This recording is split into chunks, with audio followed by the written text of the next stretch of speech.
Recientemente se ha descubierto que los escritos de Joseph Waggoner y Alonzo Trevor Jones son como una mina de oro abandonada, una mina de verdades y buenas noticias. Casi en cada página de la Biblia vieron una buena noticia.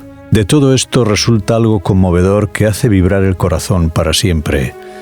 Es fácil ser salvo y difícil estar perdido si comprendemos hasta qué punto la buena noticia es buena. Es con inmenso placer que presentamos estos deliciosos bocados cotidianos de buenas noticias. Pueda producir a todos vosotros tanto placer oírlas como a nosotros reunirlas y llevarlas a vuestros oídos.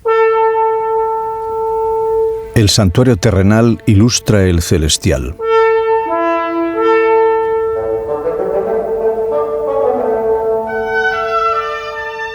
Pero en los días de la voz del séptimo ángel, cuando él comience a tocar la trompeta, el misterio de Dios se habrá consumado, como él lo comunicó a sus siervos los profetas.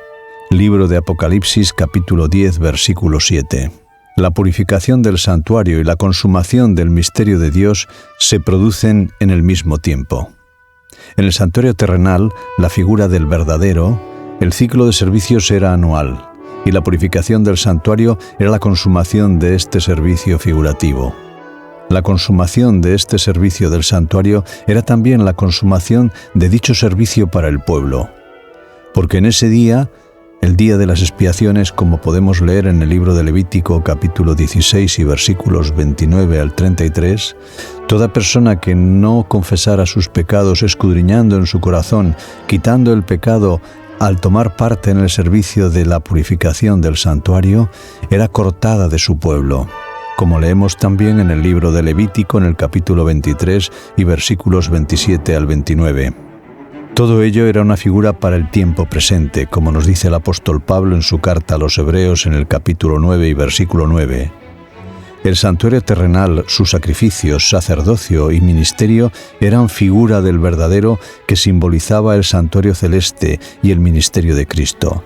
Igualmente, la purificación del santuario terrenal era figura de la purificación del verdadero, el celestial, de todos los pecados de los creyentes en Jesús.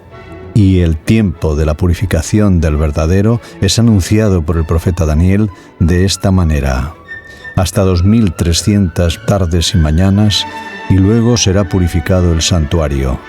Libro del profeta Daniel, capítulo 8, versículo 14.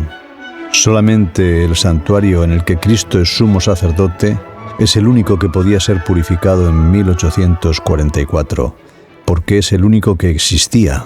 Dice el libro de Apocalipsis en el capítulo 22 y versículo 11: el que es injusto, sea injusto todavía, y el que es inmundo, sea inmundo todavía, y el que es justo, practique la justicia todavía, y el que es santo, santifíquese todavía.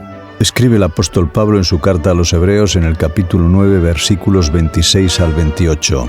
De otra manera, a Cristo le hubiera sido necesario padecer muchas veces desde la fundación del mundo, pero ahora, en la consumación de los siglos, ha sido manifestado una vez para siempre por el sacrificio de sí mismo para quitar el pecado, y como está establecido que los hombres mueran una sola vez y después el juicio, así también Cristo fue ofrecido una sola vez para llevar los pecados de muchos y aparecerá por segunda vez sin relación con el pecado a los que le esperan ansiosamente para salvación.